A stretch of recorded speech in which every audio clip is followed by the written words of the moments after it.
Hi, everyone. Welcome to the Self-Published Strong podcast. I'm your host, Andrea Pearson, and I'm joined today by my husband. Hi, I'm Nolan. And we have his parents here right now, and we just rented the Ant-Man movie, 2015 with Paul Rudd. So we are going to skip updates and stuff like that, if that's okay with you, Nolan. Yep. And go right into the quote. Would you mind reading that? Yes. Opportunity is missed by most people because it is dressed in overalls and looks like work. By Thomas Edison. And why'd you pick that quote? I don't know. I like it. Sometimes it's hard to tell what an opportunity is because it takes so long for it to pay off, I guess. That's a good point. Overnight success with like 10 years of writing, like the Amanda Hawking story where she'd been writing practically since she was like 7. And so she publishes a whole bunch of books that she'd been writing and working on forever, and she becomes a millionaire. Exactly. Anyway. So it takes a lot of work and opportunity. Opportunity presents itself in the form of work a lot of the time. And the more work you do and the more experience you gain, the more opportunities you have.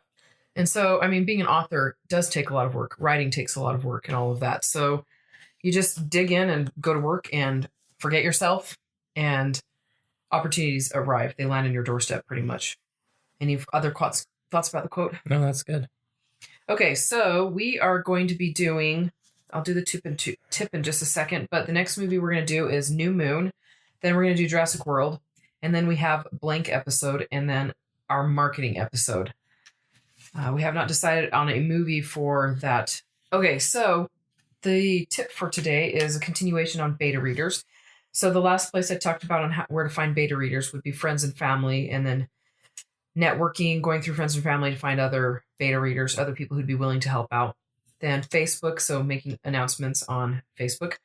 So then the next thing is Twitter, and then using hashtags like hashtag beta reader when posting requests. And you can say something like, I'm looking for a beta reader, and make sure you have the hashtag, the pound sign in front of beta reader. And beta reader would be one word in that case for those who aren't sure about this. So I'm looking for a beta reader for my epic fantasy novel about flying trolls. Is there any interest? And that would help because it sends a message not only to your followers, but also to anyone who's watching the beta reader hashtag. Be sure to include something to hook potentially interested readers. And check beta readers, the hashtag, before you do it, just to see if there are people currently watching for it. And you can tell if it's being actively used. If when you type in hashtag into the search bar and then start typing in beta and then reader, if it automatically populates or shows up in that list of options, then you know it's something that people are actively looking for. All right, so then another excellent way to find devoted beta readers is by asking your newsletter list. And when I was using beta readers actively, I had a separate list for my beta readers, and I would periodically ask my main list if anyone was interested in joining my beta reader group. And I would provide a link to people to sign up, and then I'd just let them know when they signed up how I worked things. And then, so Wattpad.com. Wattpad is a website where readers and writers post their completed books and or incomplete books for other people to vote and read and comment on. And I've actually found some very good and dedicated beta readers through the site. You'll find a lot of people on Wattpad expect to be able to read for free, but when you're beta reading, that's pretty much what they're doing anyway. They're reading for free. But as is the case with most readers, you need to be willing to train them a little bit on how to beta read and how to best beta read for you.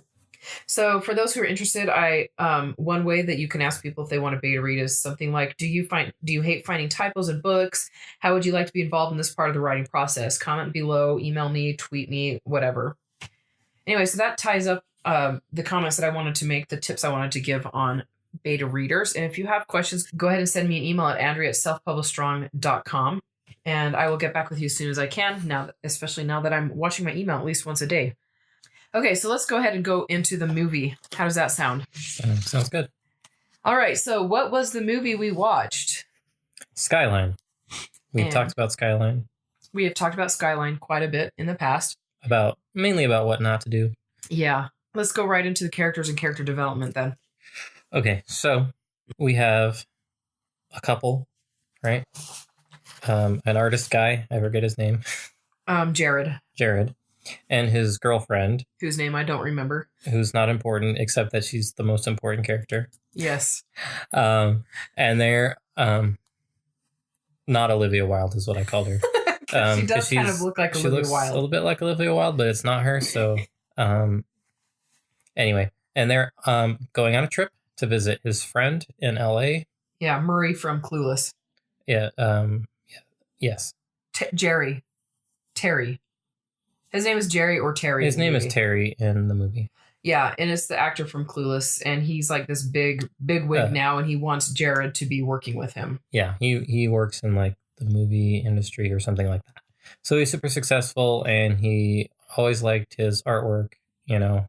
So I mean, it's his friend, but he actually likes his stuff too. Yeah, he actually respects him. And look, that's called networking and opportunities that come through networking. Yeah, so they originally artist guy lives in New York, so it's like way on the other end of the country. So he's going to go visit him for his birthday.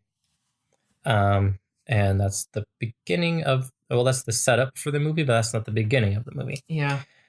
There's also Terry's wife or girlfriend, I can't Terry's tell. Girlfriend and then his assistant and some random friend guy. Yeah. And the manager of his apartment building. Yeah, the character development I would have to say is almost non-existent. Yeah. They learn things like the aliens come, and so they learn that the aliens are coming. But that's pretty much it. And I'm gonna make a comment on that later about it. But I've got quite a few comments on this movie. Yeah, this is a survival horror science fiction movie, so emphasis on the horror because it does not end happily. Yeah, aliens come and they're trapped, and most of them die. Pretty much all of them die. It's okay. Nobody's gonna ever watch the movie. Nobody's ever gonna watch the movie, which is why we decided to review it. No, it's a fascinating movie. I'm like, we saw it in the theater. Yeah, we did, and we were actually engaged because it came out in 2010. Yeah. So we went and saw it while we were engaged. Not engaged by the movie. Engaged like as in to each other. Yes. Yes. Yeah, we were like, well, we saw a preview for it. No, you saw a preview, and you're like, it's going to be an awful bad movie. We need to go see it. We have to go see it. And because I could tell from the commercials. Exactly. Like the graphics. I mean, this movie was really well done when it came to graphics. Yes. The special effects are not terrible. That's not because they did something important. This is something they did very well. They knew they had a limited budget, and so they reduced the scope of the movie in ways that they could maximize their special effects, and they did this very well. And I'm going to actually give a little bit of trivia about that right now. So the filming itself, the camera with the actors and everything cost $500,000. That is amazing. Digital effects cost $10 million. That's where all the money went. Yeah, I'm like, what if they'd spent $9.5 million and put the other on the story? You know, paid a better story writer. Well, the directors were the writers, I believe. Yeah, the directors are brothers. Yeah. I mean, so, well, let's get to the opening scene. So the opening scene is very engaging. And it's a prologue. It's a prologue, yes. And then you skip back like a day or two, and then it comes back to that scene, but you see that scene through someone else's perspective. And you see new things. This is excellent. Like we clown on this movie, but it's so disappointing because of all the things they do really well. It's true. They do a lot of things really well. So when they drop the ball, it's disappointing. Yeah. So, I mean, they had a lot of heart. They put a lot of time and effort into this movie. They understood their parameters. They used them to their greatest effect. They knew what they had to work with, and they did a good job, but they failed on some things that are really annoying. Yeah. That didn't cost money. It's not because money failed. It's a creative choice that I disagree with, and I think sabotages the movie. And most people disagree with. The movie did not do well. They did a second movie. They planned on it being a series. They did a second movie, which also bombed. And it was direct to DVD release. And they made it, this one's PG-13. They made the second one rated R. Which is a different audience. So the marketing's not even the same. So even the few of us who would have been glad to see the second one. I would have watched it. Are less inclined because I'm just not, I mean, and now it sounds like you're relying on horror, more horror. No, violence, not horror. Violence. Violence instead of like when you had the capacity to make a good story, you could have fixed some things and it would have been really good. Yeah. And we will get into that. So anyway, opening scene, very good. My comment on the opening scene before you move on, sure. Were you still going to... I was going to talk about it. Okay. Well, my comment on the opening scene was props for a short intro. Yes. So something like Pacific Rim, where it's like a 20-minute 25-minute pre-title scene. Stop it. I know Guillermo del Toro, you're like famous and like make awesome movies and stuff, but still it's annoying, and that's not how you introduce a movie. Yeah. They introduce the premise in this prologue, like the crux of it. Yeah, aliens come, you get sucked in through your eyes, basically. Like Hypnotized. It's alien and it's weird and it's cool. Yeah. So like, like they see a blue light, and if you look at the light, you get all veiny and weird and your eyes change color. And then you start walking to the light. And then it sucks you out. Yeah, and that they cover all of that in the prologue, very, very short. And like I generally hate prologues. You don't really need a prologue, but at least this one was short and it was relevant. Like as Nolan said, later on when we go back through that scene again, we're not rehashing the exact same scene over and again. We're actually getting new information, different characters, and it wasn't boring. I remember when we were watching it in theater, I was like, oh, we're here. Oh, we're gonna have to see the same thing over again. And it's not. Yeah, they didn't do it the same way. Thank you. Excellent job. Yeah, that was good. All right, so what are your comments on the dialogue? Not the best dialogue. There are a few good lines, but that's okay. I guess the dialogue doesn't need to be that great. And no, it was clunky, like get out of Dodge. It was cliched writing. But again, I mean, the problem is the dialogue was indicative of the story writing. And usually a lot of the times when the dialogue is good, the story is good, Yeah. I mean, it deserved to be polished, but it didn't get polished. It didn't. It was a bit distracting at times, but I mean, it's not the biggest hit this movie takes. No. I guess. Yeah. The dialogue, I would have been fine with it if they hadn't completely destroyed a few things about the story that I'm sure you're going to talk about, and I know I'll talk about. Yeah. Should we talk about here's our characters and character development? This is our probably second biggest. I don't know. This is the thing. I don't like these people.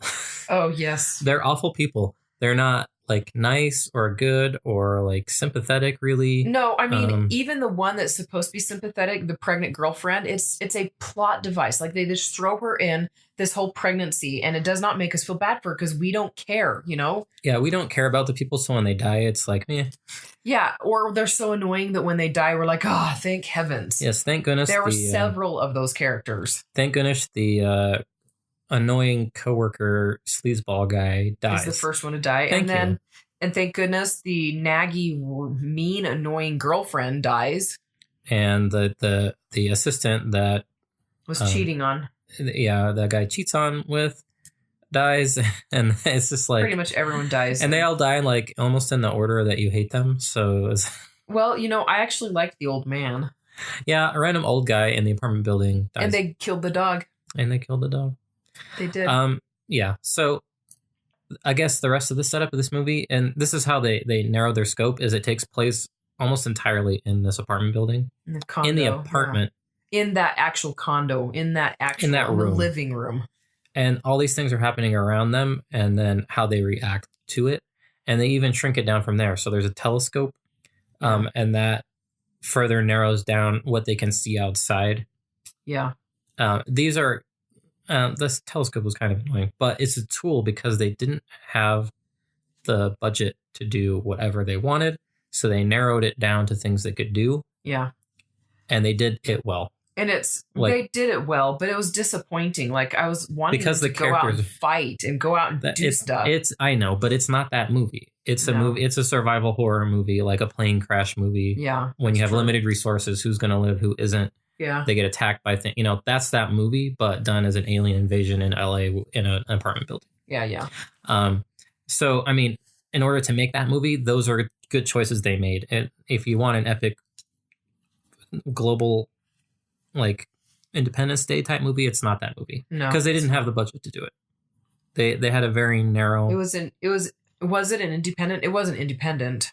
They had a studio behind. $10 million is not a crazy amount of money for a science fiction movie. No. There's some tricks you do in a science fiction movie to make it cheaper. Do it at night. Which they didn't really do. They had a lot of CGI in the daytime. Exactly. Things like that. It makes it so you can fudge your special effects and they don't need to be as crisp. Yeah. The brighter something is, the more expensive it is. Yeah. In terms of the more detail it needs. CGI. Exactly. And the more of them there are, entire armies of things instead of just looking at one thing through a telescope at a time. You know, they limited the amount of aliens that could be on the screen at once. Yeah. Them going up against one alien's a big deal. And they had a very small cast of people. Like, there weren't very many actors in the show. And I'm sure the extras, those army people, are probably the same people that were at the party, you know? Probably they just put yeah. Yeah, there's some soldiers and things that you see, but in terms of like real speaking parts, there's only like 6 people that talk at all. 7. And you know, most of those are like secondary side characters or come in partway through, you know. Yeah. Like And the old guy and the manager and the people there's some people in a parking lot they meet that die. Anyway. I don't even remember how the lady died, honestly. She was outside and she got snagged by the Okay. thing. By the thingy, the giant monster that shoots tentacle things and sucks you into its hand. It's pretty cool. Which okay, props to them on design, you know. Yeah, no, the alien designs are pretty good. Yep. The special effects, even now, I mean, like how many years later? 8 years later? It's 2015. Oh. No, it was 2010. Not terrible. No, yeah. These are not terrible. A lot of movies with bigger budgets look worse at times than this movie does. Yeah. Yeah, they put heart into a lot of aspects of the film. Yeah. Yeah, like the monster, I really did like the alien designs. Mm-hmm. What do you think of the antagonistic and protagonistic relationships in this? I don't know that the aliens are really the antagonists. I would say that the characters interacting with each other. Exactly. And there's 2 main camps. Yeah, ones that want to stay, mm-hmm. and then the ones that want to go. Right. And most of the friction comes from these 2 camps because people in relationships in these, like, you know, one will want to go and then, you know, one will want to stay. Yeah. So they'd be dividing up their, it's not like, fine, I'll just go then, because they're connected to the person that's in the other camp. So it's not easy for them to make that decision. Yeah. Yeah. Which is good. Yeah. Except I don't like any of them, so I don't care. Yeah, exactly. Yep. What else? I think that's the main thing. So yeah, so there's, you know. Yeah, like the aliens don't feel like they are antagonists, protagonists. I mean, we don't like them, but they don't really have a role. They're not like characters, development, dialogue, nothing. They're like setting, you know? Mm-hmm. Yep. So, I mean, and they do try like to leave at one point, like the leave people convince everyone to try it. And then it fails. A bunch of them die. and then they try it again and then the group splits up. Right. Yeah. But during their escape phase, so here's one of the ways that they try to build tension that doesn't work. Locks. So here's one of my favorite things was run, and then it's slow motion. Oh yes. Like they do a cut and it's to them running in slow motion. I was like, no. Yeah, no kidding. That doesn't, I mean, make, you know, things go fast. It makes it go slow. So I was like, that's the opposite of what you're doing. But the thing that bothered us the most, and these are related in the scene wise, like they do the slow-mo thing and then they do this thing we don't like where every door is locked or unpassable or they can't get through. And I'm talking like we made notes. Let's compare our notes on. Yeah, let's do. Mine is under number 15, conflicts. Okay. So the very first time it happens is you didn't tell me to hold it open. I thought it was common sense. Yes, they're on the roof, and because they want to get a lay of the land and see what's going on outside in a broad view, and so the 2 guys go upstairs and they go onto the roof and they forget. Jared, the guy from New York, forgets to hold the door open, and so the door closes and they get locked out. Yeah. Onto the roof. Yep. That is number 1. And then, of course, they have to try to run back inside because there's aliens out there. And they have to try and shoot the door open, and it doesn't really work. And I have that under noteworthy, shooting at locked door. And I like how that was done because they're freaking out. He's not going to be aiming very well. And he obviously doesn't know how to use a gun because of how he holds it. And shooting door locks doesn't really work that great. Yeah, there's actually YouTube videos where they show that shooting a padlock or a door lock, it doesn't actually do what Hollywood makes it out to do. No. So I liked that. I thought that was noteworthy. Yeah. No, that's like how it would be. It's like you don't just shoot it once and then all of a sudden it like pops opens. open. Yeah. Like you need a breaching round with the shotgun to blow a lock off. There's other things, but it's not. Yeah. Yeah. So you can do it in one shot, but not with like a handgun. It's not. That's generally not how it goes. Okay, so that's our first locked door scene, and then we come on like 4 or 5. Yeah. So then so when they're trying to escape, they get a bunch of really sweet cars in the garage, Mm-hmm. and then they're like, "Come on, come on, come on!" And they're trying to open the garage gate. And it won't open. It does open, but it's just slow. Oh yes. Mm-hmm. And then they're trying to run away after their cars get smushed. Yes. And then the garage door won't open. Yep. And then they go outside, Mm-hmm. and then the pool door, like to the door to the pool area, doesn't want to open. And this is when they catch up with the manager. And this is when they catch up with the manager, who has like 2 pounds of keys on his keychain. And he's got 1,000-pound elbows because he's able to elbow the glass and he breaks it with his elbow, which would probably shatter his elbow and not the glass. Yeah. But the point is that all of these happen, especially the last like 3, within like it feels like back to back to back. Yeah. It's a gimmick that worked the first time and they did well. Yeah. And then they're like, "Oh, that worked then. Let's do it again." Yeah, and then they did it not well like 3 more times. Or 4 more times, like immediately afterwards. So that gimmick got tiresome. Yeah. And it wasn't handled as well. But the first time was like legit. And it was really good. Yeah. It's kind of like the horror movies when the chick's running away from the alien or monster and falls. And then trips. Falls. Yeah. And, happens so many times. I'm like, and then they did it to like 3 more people die that way. And you're just like, really? Can no one run at all? Why does everyone trip the same? I mean, Okay, so let's see. Can we talk about the romance a little bit? What did you? What were your comments on the romance? I wrote one last kiss. I don't remember why. It was the same time I wrote down. It's a true love story, kissing as they're being sucked up into the. Oh, that's ship. the one. Yeah, that's why I said it. So kissing as they're being sucked up into the alien ship. So they get captured by the alien ship, and as they are ascending in a vortex of blue lighted doom, they make out because that's what you do. Yeah, it's a true love story. They really love each other, even though when she told him he was pregnant, he's like, "What? I'm not ready for that." And she's like, "What about me?" Which I'm sorry, I believe that's an honest reaction on his part, but he did come around, so there was character development there. That's true. He did. He actually got really serious about protecting them, her and the baby, and he said it's my family, which I was. That's true. That's a good. Wow, we just noticed that. We just noticed there was some character development. Yeah. Good for him, Yeah, that's probably the only real character development in the whole thing. Yeah.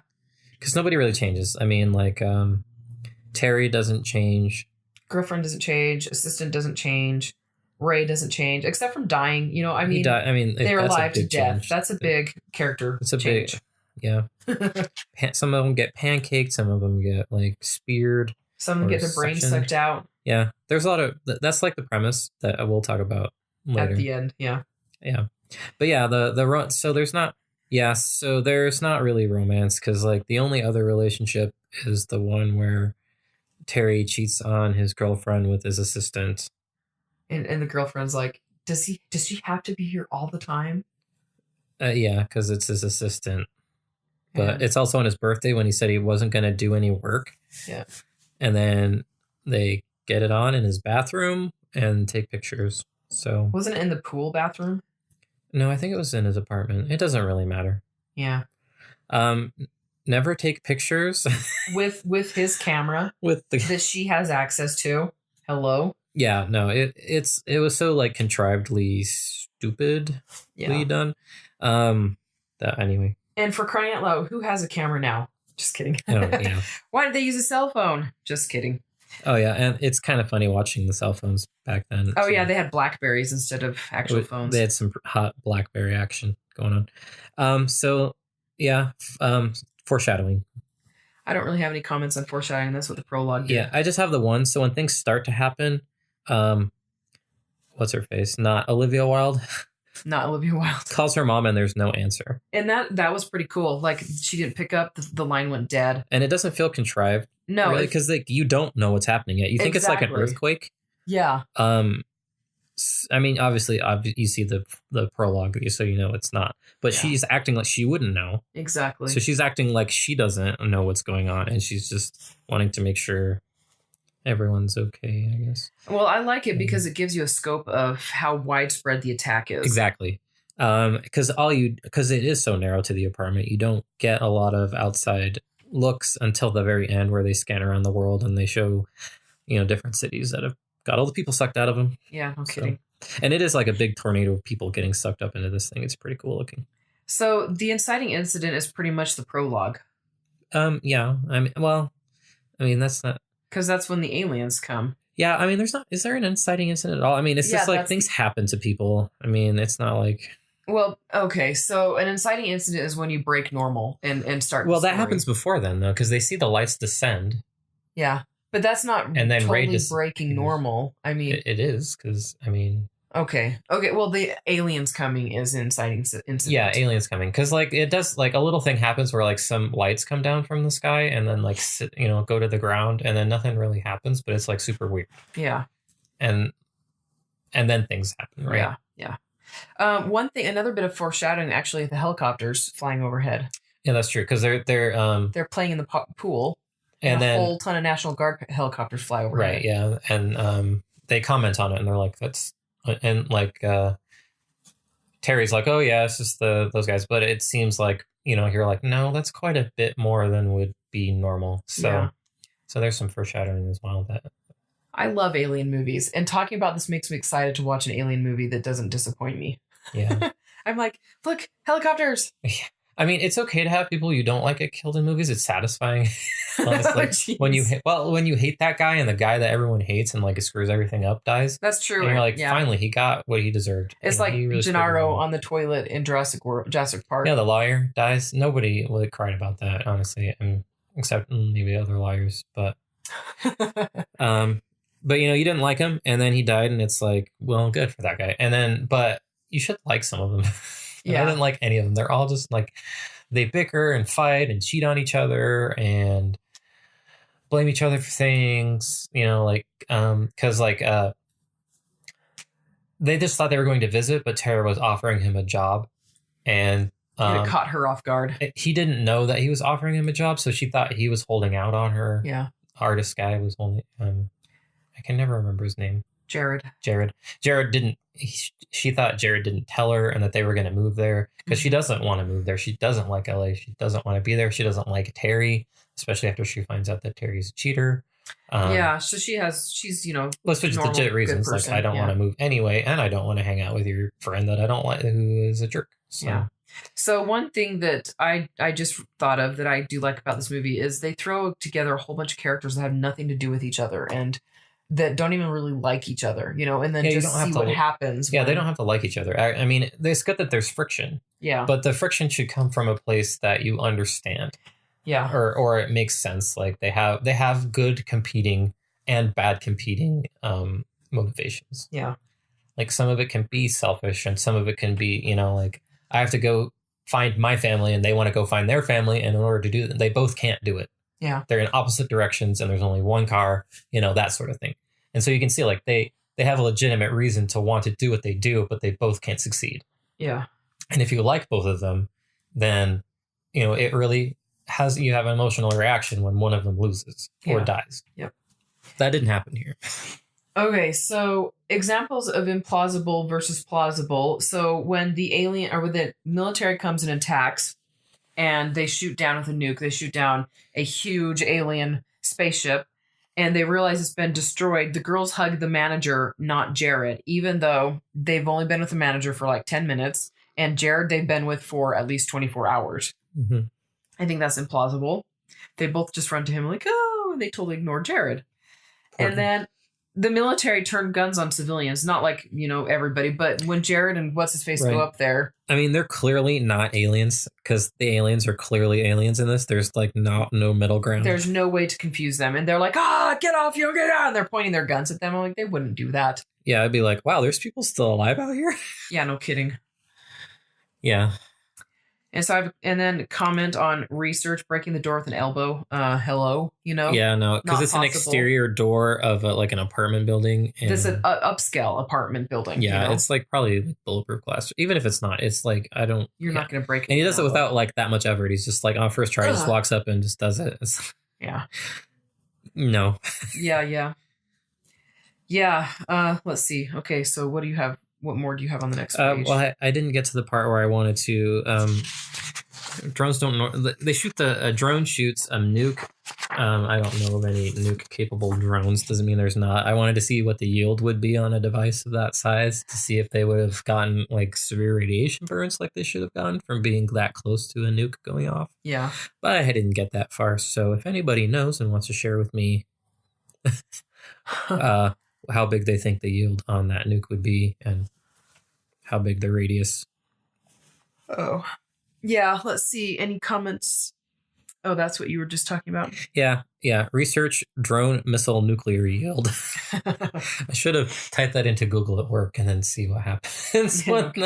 Try be like, your search history is a little concerning, Nolan. We need to let you go. How long does it take a liter of blood to dry if you dump it on the floor?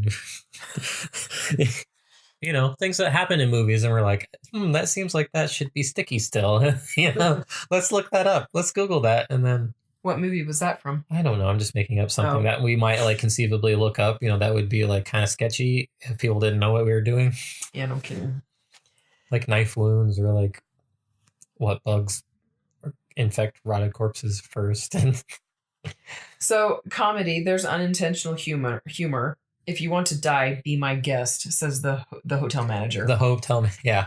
If you want to die, be my guest. We all laughed out loud. And Nolan's parents were watching this movie with us. And we all laughed out loud at that. Yeah. Like, really? Yeah, I don't think he really meant it that way. No. And then, but comedy on purpose was the not Olivia Wilde. You know, after all of this is going on and people are dying aliens, she goes, I hate LA. Yes. I thought that was funny. Yeah, she didn't want to go in the first place.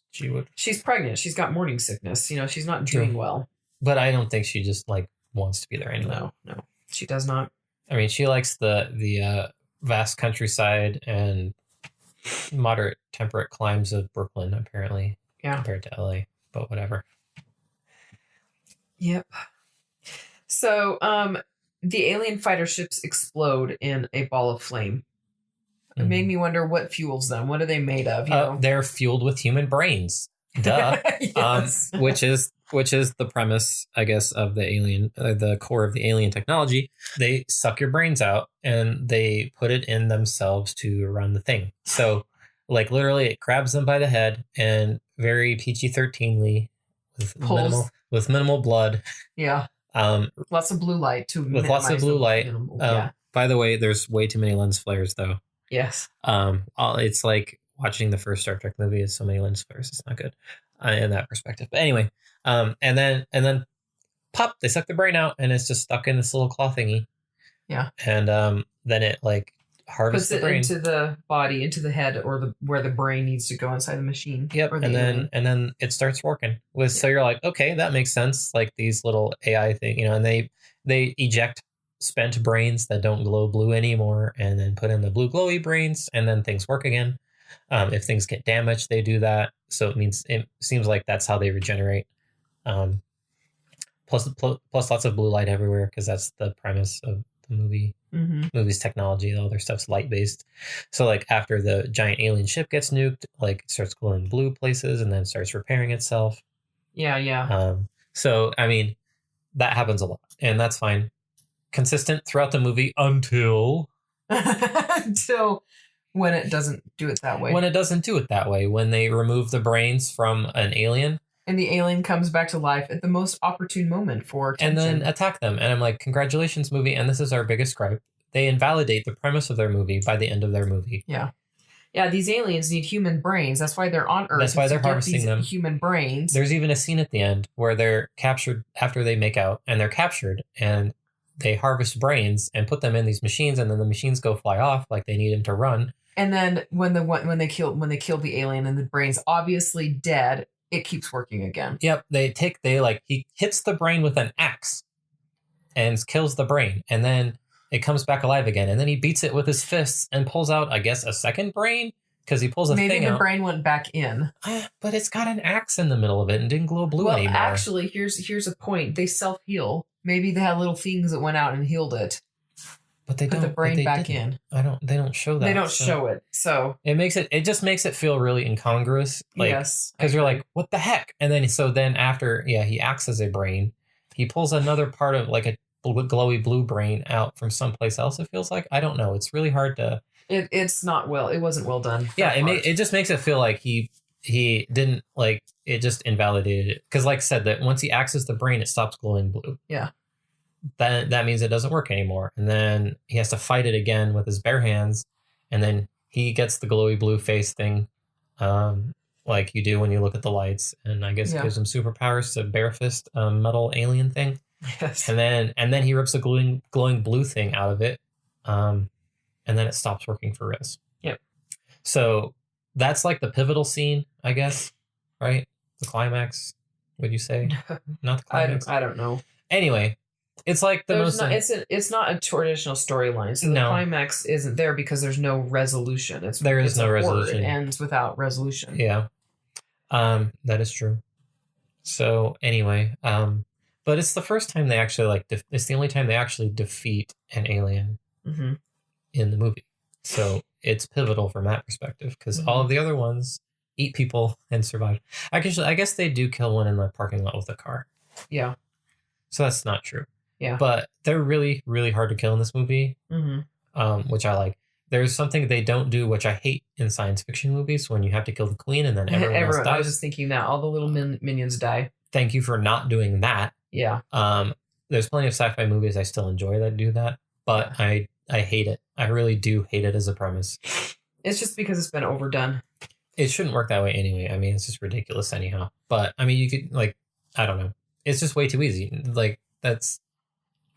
the danger is getting to the queen. I know, but I mean, no society could or life form could exist if there's only one thing, And I mean, their whole farm falls apart when the queen dies. But they can make a new queen, right? Mm-hmm.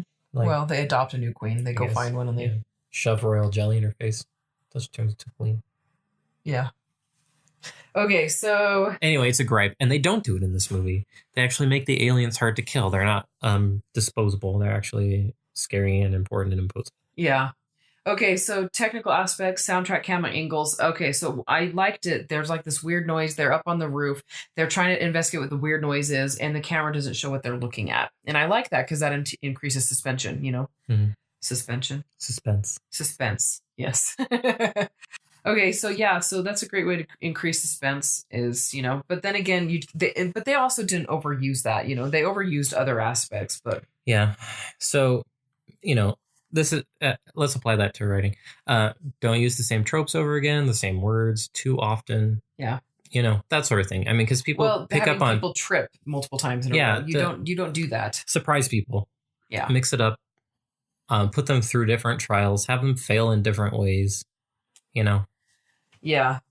Particularly if the way they fail or succeed is actually related to a skill or something the character can do, and it's not just random. Tripping is something anyone can do. Yeah. So it's not specific to that character. It feels kind of, random. Yeah. Let's see. So when Terry decides to go out and check out the aliens or whatever, investigate, and he pulls a gun out, and his girlfriend's like, "A gun? Really?" And our first comment was, "Of course, really. These are aliens." I mean, yeah. During the alien invasion, she's worried about him having a gun when it's at the end of the world, exactly apocalypse scenario. That's the worst thing. And then Nolan was like, "Well, maybe last night you made the point that they're so hard to kill that she's like, what's a gun going to do against these things?" That is true because it doesn't do anything. It doesn't really. And then, so another comment I had, Jared's in the back room inspecting his stomach, and his girlfriend comes in and she's like, "Are you okay?" He goes, "Yeah, it's nothing." She's like, "Well, let me see." And he's like, "No." And Nolan goes, "Let him look at his obliques in peace." Well, sometimes a brother needs to look at his abs. And he's checking up. She's checking up on himself. He's like, "Listen, do I need to up my reps on this side? Am I symmetrical?" Jeez. I never once thought about symmetrical abs. It just doesn't occur to me. My right side's slightly more developed than my left. I'm not sure why. I'm working on it. It's just weird because you're left-handed, so your abdominal left side. symmetry. Yeah, but I mean, maybe I support the right side more because I'm using my left. I don't know. That's right. I don't know. Okay. All I know is aesthetically it's offensive. So I need to pick up on the left hand. Now all of our listeners are probably picturing you with these huge ripped abs on half the side of your body. It's not like that. It's just slightly unbalanced, and I don't know why. I mean, most people probably wouldn't. Nobody would notice. I don't even notice. I'm married to you. Jared would notice. Jared, because he was checking out his own obliques. Yeah, his veiny alien thing was spreading, you know. So they kind of introduced that sort of like, because you think maybe he's infected and he's gonna like snap, and he does a little bit, but not all the way, which is nice because that's another kind of trope where somebody gets infected by an alien thing and then betrays everyone. Yeah. That doesn't happen. No. And I actually appreciate that it doesn't happen. Yeah. How it gives him like sort of superpowers at the end, I don't get, but whatever. Me neither. There's no. It's alien stuff. These aliens are actually inscrutable. You don't know what they're doing, why they're there. I mean, obviously they're there to invade, but it's not like, you know, they talk to you or anything like that. I actually like the fact that they are freaking aliens, and you know, we can't understand them. Like, there's no way. Yes. So one of the comments that your parents, I think it was your mom last night. Oh, by the way, we made my parents watch this movie. Yeah, we did. We made them watch it with us. But your mom was like, the dog is the best thing about the movie so far. Yeah. We're like halfway through the movie. Okay, so here's something that I thought they did a good job of. They actually do an excellent job of making you feel like the characters are going to win. Because like watching with your parents last night, your mom was like, she kept making these comments like, and then that's going to get them away. And then they're going to, you know, and I was like, no. They're never going to get away. They're all going to die. I didn't tell her that, but they do a good job of making you feel. They do kill someone early on, and then it doesn't happen for a while. Yeah. And then it picks up its pace, and then it happens all at once. But it people doesn't are dying feel left rushed. and right. Yeah, it doesn't feel rushed. They actually paced that to maximize impact, and it was done well. Yeah, and I think for a horror movie, a horror show, you want. I mean, some horror shows, like the main characters actually get away. Some horror books, the main characters escape, but a lot of them they don't. And it's important, you know, to have that feeling that they are going to eventually escape, and then if they do or don't, and crush their hopes and dreams. Yeah, I mean that's the point of horror movie. That is, yeah. I mean, I thought it was well done. I mean, I write horror-esque books, but you know, my characters do get away. But you know, there's horror elements in the show, very strong horror elements.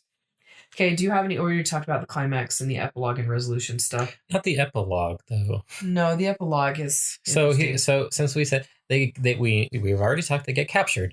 Yeah. Jared gets his brain removed.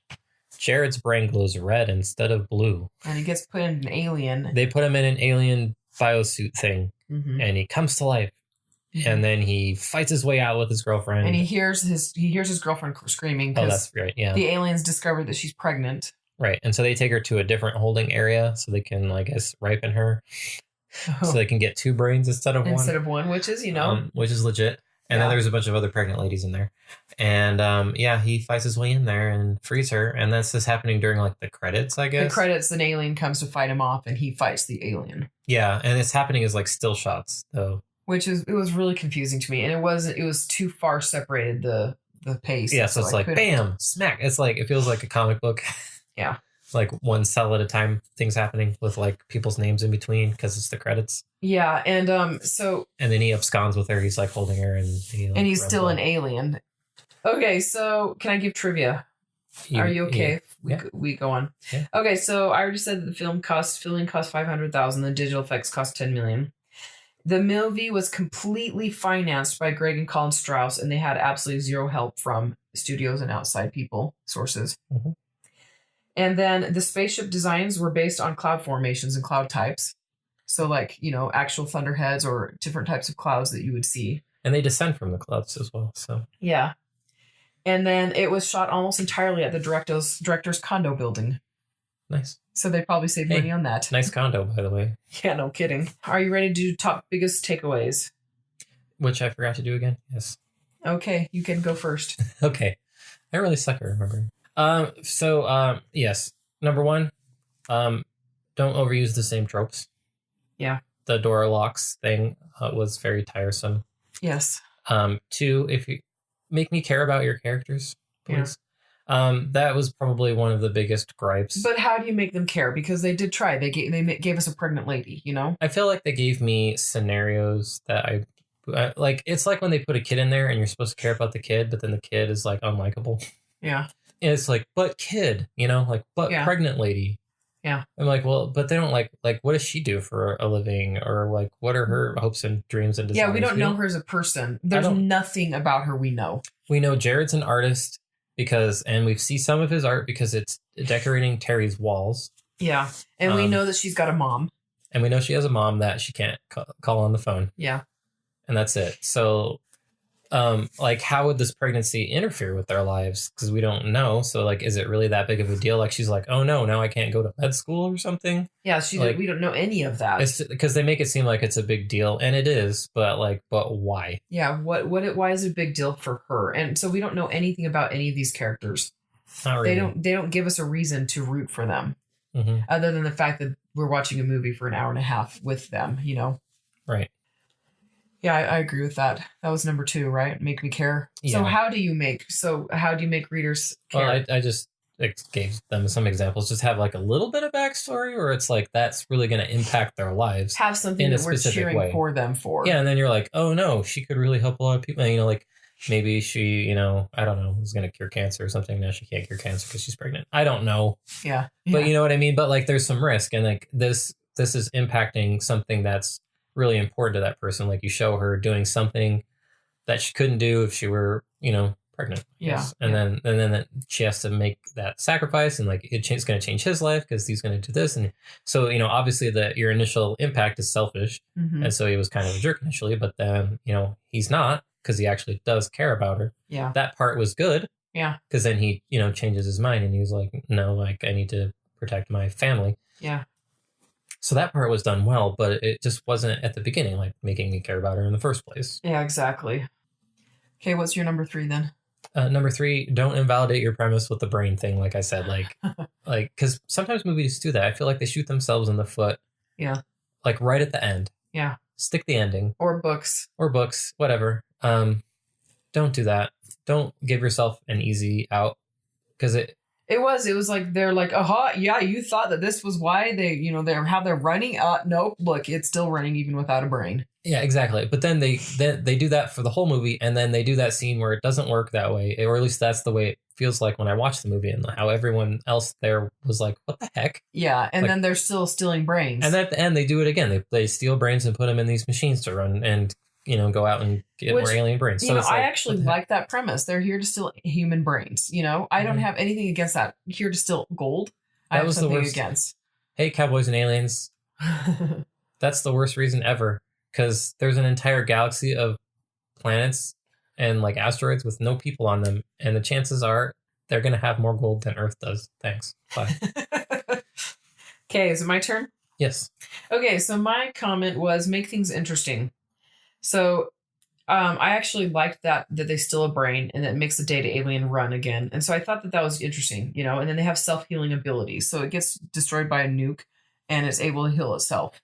You know, because you're like because it comes like descending out of in a cloud of smoke, and you're like, we've totally got this, you know. Yeah, and it lands and crashes, and then these little things, the little alien craft come back, the smaller ones, and start repairing it. Yeah, and the blue light and stuff like that. So I mean, maybe they're feeding it their own brains. I don't know, because like when the aliens get damaged, the smaller ones, it does take a brain out and put a new brain in. But I mean, it's only its tentacles moving. It doesn't like get up again. It doesn't get up again until it replaces its like main power source with a new brain. That's why it's so disappointing when they axe the brain and then it's not enough or whatever. I mean, it stops glowing and then it still runs. So unique settings, unique situations, throw in something people don't expect. So so make things interesting. Give readers a reason to read the book. You can have regular everyday characters, but with an interesting setting. And then let's see, I'm trying to decide. Okay, so if you're going to kill the leader, don't replace him immediately. Make the other characters step up and grow. Because Terry was the leader, and then he dies, and then the manager becomes the leader instead of Jared becoming the leader. It's like the next scene. It's like immediately. Yeah. Not the next scene. It's that scene. Is it? Yeah. Yeah, when they're in the garage. Because then they're running. Yeah, exactly. Yeah. Yeah, so Terry, the manager, comes and takes over and becomes the leader instead of Jared becoming the leader. And that would have been character growth, you know, because then Jared could have had, you know, more important role with the little group. Okay, so then my overusing techniques. I've got a whole bunch of comments on this. Oh, I see that. That's quite a few. Okay. Okay, lens flare, the movie. Yes. Locked doors, the movie. Blocked ways, the movie. One scene, the movie. Condo, the movie. Telescope, the movie. I don't understand the movie. That would be your mom's comment. There's lots of I don't understand what's going on. The movie. That was another thing she was saying because it's not evident, you know. Yeah. Let's see. Why would they do that? The movie. That was another comment from your mom. Fast forward through the boring parts. The movie. Refuse to let your characters grow. The movie. And then we're going to close this off with a quote from your mom. That was a total waste of an hour and a half that I'll never get back. Thank you. That was her thanking us sarcastically for wasting her time. Well, she's a captive audience, so she doesn't get to pick. Yeah. Oh, yeah. We didn't tell anybody. They came in on Friday night, and Saturday morning she broke her ankle. Twice. In 2 places, I should say. Once in 2 places. Yeah, so she goes to have surgery as soon as she goes home. So she's watched a lot of movies, and I have never seen your mother sit through one movie the entire time I've known her. She can't sit still long enough unless you break her foot, which is what we had to do. I mean, she had to do. I mean, it's totally not a felony. Right. Your mom's going to be listening to this. Hi, Mom. We have at least one listener. Hi, Mom. No, she wasn't even a listener until today. I actually helped her set it up, and she's now subscribed to our podcast. Right. So, anyway, if you don't get your own mom, then we'll get your own mom. Hey, my mom's not even listening. No, that's true. No, that's totally funny. We had to break her ankle to get her to watch movies with us. Yeah. We didn't break her ankle. She broke it on the steps. Yeah, on her she just way took down. a bad step and then rolled. Trying to catch herself and trying to save her bad knee. Ankle and her back. She ended up landing wrong on her foot. Yeah, poor lady. Feel so bad for her, but a little bit of comedy. But at least we got to make her watch a movie. A horrible movie with good graphics, and so she was like cheering. She kept making comments that they're going to make it. They're going to do it. They're going to, And I'm like, no. Yeah, they're not. And that's why she hated the movie. Well, one reason. But yeah, I mean, survival horror. The point of survival horror movies is that usually it's just the one person if you're lucky. Yeah, exactly. And that was what's her face? Not Olivia Wilde. Yeah, not Olivia Wilde. She's the only one who actually survived in her form. In human form. Yes. Jared's brain survived. His personality's there. He was defending her. He was. He fought off the aliens and then jumps out of the giant ship, I guess. I don't know how they get out. Yeah. Oh, and that was another thing. They kept wanting to go to the harbor, to the boats. And like, what's that going to do for you, I mean, LA is too crowded, first off. They're not going to get there, And no, well, they just all the spaceships were over land, so they're like, if we sail into the middle of the ocean, they'll leave us alone. Yeah, but they don't have any food storage or water, any way to survive in the middle of the ocean. Terry did have his own boat, and it probably had some stuff on it. Yeah, probably had alcohol and Doritos. Yeah, but I mean, their plan was to sail down the coast to the smaller places. Yeah, it wasn't the worst plan. No, just the getting there. Just the getting there, running the alien gauntlet of doom. Yeah. Anyway, so any closing remarks on that happened? Yeah, that happened. Almost really awesome. I just if they made you give a crap about the characters, then that would have made this really good. A really good movie. Instead of it just killing random people that deserve to die.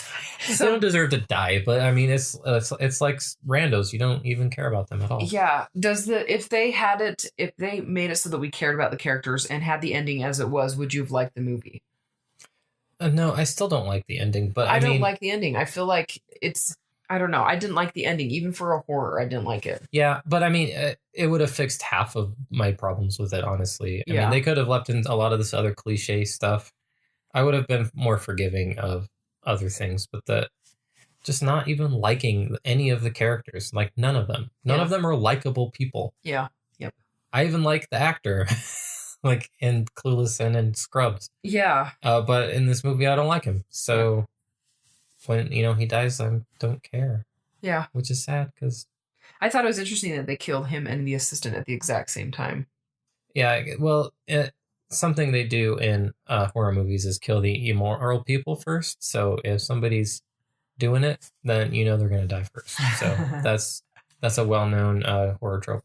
Yeah. So since he's the cheater, he gets to die.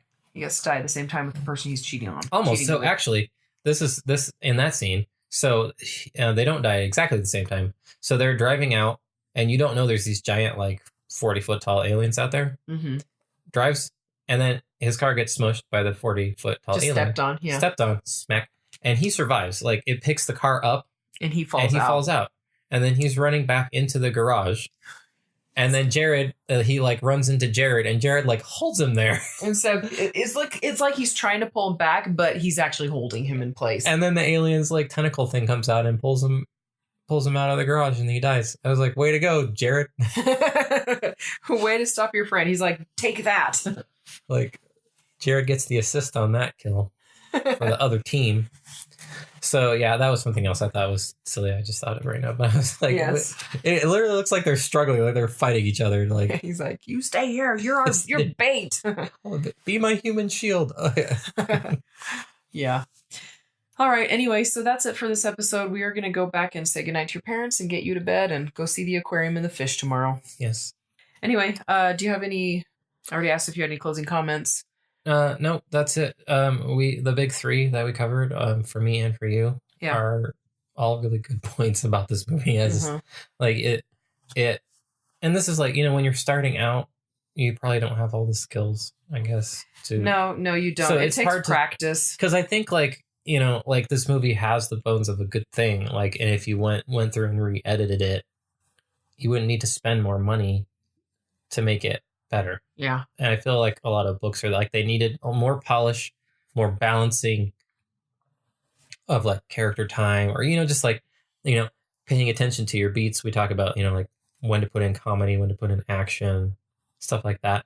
I think this movie does an okay version of okay with that, but they missed on characterization. Yeah, I agree with that. The graphics were really good, which is why I feel like the movie was such great aliens. And yeah. So, I mean, they had all the elements, like, they stayed within their budget for this movie. The premise is good. The aliens are interesting and truly alien. Yeah. So if you have any questions, send me an email at andrea@selfpublishedstrong.com. And if you have questions for Nolan, you can do the same. Yes. And okay, that's it for today. So thank you for listening, everyone. Bye. Bye.